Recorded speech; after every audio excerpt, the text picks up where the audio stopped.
مکہ مکرمہ میں ایک ولید نامی کافر رہتا تھا۔ اس کا سونے کا بت تھا جسے وہ پوجا کرتا تھا۔ ایک دن اس بت میں حرکت پیدا ہوئی اور وہ کہنے لگا، اے لوگو، محمد اللہ کا رسول نہیں ہے، اس کی تصدیق مت کرنا۔ معاذ اللہ، ولید بڑا خوش ہوا اور باہر نکل کر اپنے دوستوں سے کہا، مبارک ہو، آج میرا معبود بولا ہے۔ اور صاف صاف اس نے کہا، محمد اللہ کا رسول نہیں ہے۔ یہ سن کر لوگ اس کے گھر آئے اور دیکھا کہ واقعی اس کا بت یہ جملے دہرا رہا ہے۔ وہ لوگ بہت خوش ہوئے اور دوسرے دن ایک عام اعلان کے ذریعے ولید کے گھر میں ایک بڑا اجتماع ہو گیا تاکہ اس دن وہ لوگ بت کے منہ سے وہی جملے سنیں۔ جب بڑا اجتماع ہو گیا، حضور صلی اللہ علیہ وآلہ وسلم کو بھی دعوت دی تاکہ حضور صلی اللہ علیہ وآلہ وسلم خود تشریف لا کر یہ جملے سنیں۔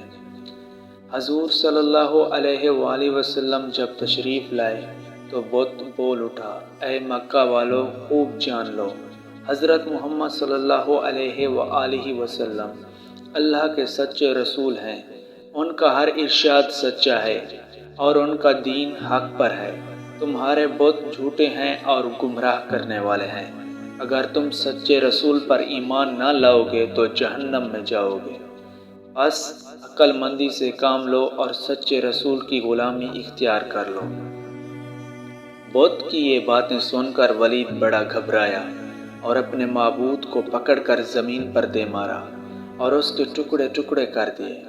حضور صلی اللہ علیہ وآلہ وسلم فاتحانہ طور پر واپس آئے تو راستے میں ایک گھوڑ سوار جو سبز پوش تھا حضور صلی اللہ علیہ وآلہ وسلم سے ملا۔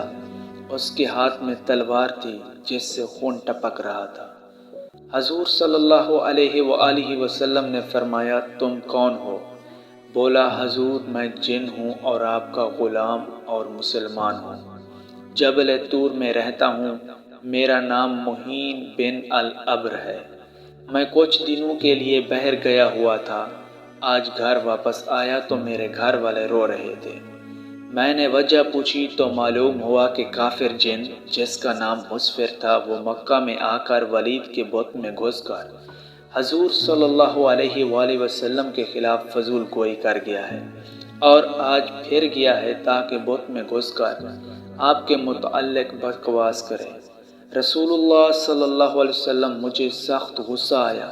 میں تلوار لے کر اس کے پیچھے دوڑا اور راستے میں اسے قتل کر دیا، اور پھر میں ولید کے بت میں گھس گیا اور جو کچھ کہا میں نے ہی بولا ہے یا رسول اللہ صلی اللہ علیہ وسلم۔